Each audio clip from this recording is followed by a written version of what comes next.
Hey guys, and welcome back to another episode of Indie Gear. Today we're looking at, in my opinion, is the best portable tripod.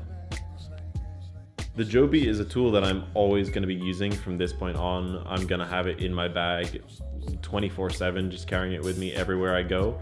And it's basically going to enable me to have really nicely composed still video footage or really nice time-lapse footage shot on my phone. Compared to lugging the other two I've got around, it's going to be such a better way of constantly having that tool with me. Basically, it's designed to grip to just about anything and turn your environment into your tripod instead of lugging something big around. So the tripod itself, I personally feel it looks a bit weird, but we're kind of come adjusted to how it looks. It's very, very stable, a lot more stable than I actually expected. When I was using it, my camera with the top handle and the mic kind of struggled with all that weight, but when I went out just with my camera shooting things on surfaces that actually weren't that stable, I was really surprised. It was gripping incredibly well and actually getting perfectly static shots. So it was actually really awesome on that front. I live in Scotland and it's pretty fucking cold here, so using the legs was a little bit frustrating in the cold. They were actually really stiff, but at the same time you want to have stiff legs in order to get that stability. If you don't have that stiffness, your tripod's just gonna slowly move down as you're shooting something, and you really don't want that.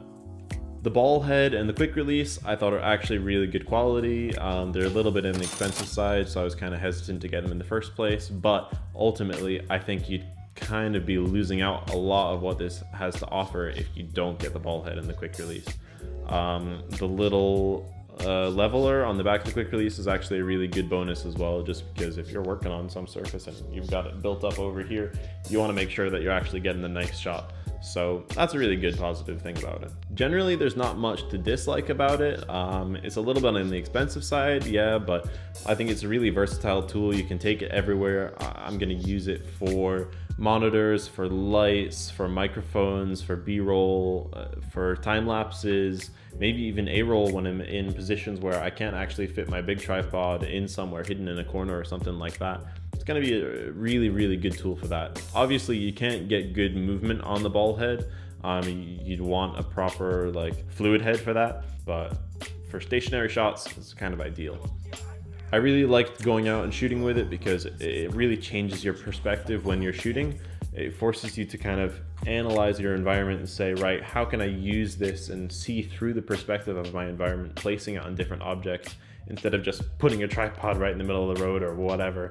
I think it's really cool to actually be able to force yourself to be creative in this new way because of the limitations of its height and its size. That's it for this one. Let me know in the comments if you want to see more about the Gorillapod. I'm thinking of doing a shootout against a Chinese knockoff, that sort of thing, seeing which one's actually better, even though you're paying 70 quid for this one and I say 5-10 for the other one. So I don't know, sounds interesting. Let me know if that's something you'd be interested in too.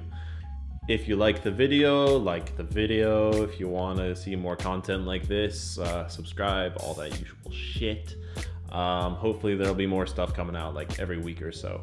And let me know what sort of things you actually want to see. I think it's really cool we can actually have some sort of communication here. So let's try it out.